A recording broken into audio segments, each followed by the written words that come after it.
जी बताइए। बताइए सर, इसकी जानकारी मतलब पशुपालन जो कैसे करें इसके बारे में सर, तो हमको जानकारी दीजिए क्योंकि ये जिला का विकास कार्यालय का स्टॉल है। जी जी जी। और हमारे यहाँ अभी देसी गौ पालन प्रोत्साहन योजना चल रही है, बिल्कुल बिल्कुल जिसमें 2, 4, 15 एवं 20 गायों की योजनाएं हैं। बिल्कुल इसमें किसान अपने चॉइस के अनुसार से जी डिफरेंट गाय खरीद सकते हैं। जैसे देसी गाय में आप बोलिएगा तो साहिवाल, खरपारकर, गीर, है ना, ये सब नस्ल की गाय है। जी। और जैसे इसमें है कि अनुदान की भी सुविधा है। बिल्कुल जी। फर्स्ट ऑफ ऑल किसान को प्रशिक्षण करना होता है। बिल्कुल जी। प्रशिक्षण की भी योजनाएं यहाँ हैं, ये बोर्ड लगी हुई है। जी हम लोग बिहार में पटना में ट्रेनिंग करवाते हैं, आउट ऑफ बिहार करनाल, मेहसाना, गुजरात और सिलीगुड़ी। किसान को वहाँ भेजकर प्रशिक्षित करते हैं।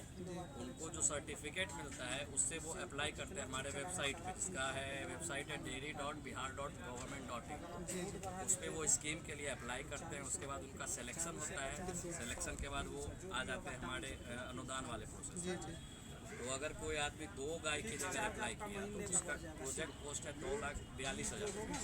अगर वो सामान्य जाति से आते हैं तो उनको 50% अनुदान की सुविधा है 2 गाय। अगर वो SC और EBC से आते हैं तो 75% अनुदान की सुविधा है। जी तो फिर इससे ये होता है कि गवर्नमेंट आपको अनुदान दे रही है, मतलब आपको प्रोत्साहन दे रही है। जी जी। आप अपने लागत भी लगा सकते हैं और लोन लेते हैं तो उसमें आपकी लागत लग रही है। 50% गवर्नमेंट अनुदान देती है। दोनों के सहयोग से आपका एक डेयरी स्टैब्लिश होता है।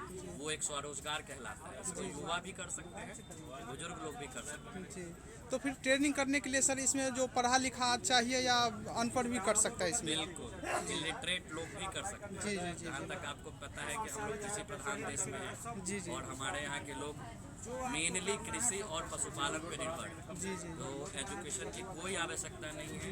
बस एज लिमिट कर दिया है कि 55 प्लस नहीं होना चाहिए, क्योंकि 55 से आगे वाले तो स्वाभाविक है वो थोड़ा सा रिटायरमेंट के पीरियड में जाते जी हैं। जी जी। तो युवा और मेचर्ड लोग कर सकते हैं, जी। ठीक है ना। और शिक्षा की कोई आवश्यकता नहीं। प्रशिक्षण में यही सब बताया जाता है कि पशु प्रबंधन कैसे करें, डेयरी फार्म कैसे स्टैब्लिश करें, है ना। जी जी। सीखने के बाद आपका और बढ़िया डेयरी चल सकता है।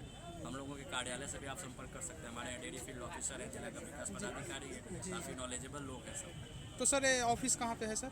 ऑफिस है आपको बुनकर कॉलोनी, भवाड़ा में, भवाड़ा में। एयरपोर्ट के पास। Thank you sir.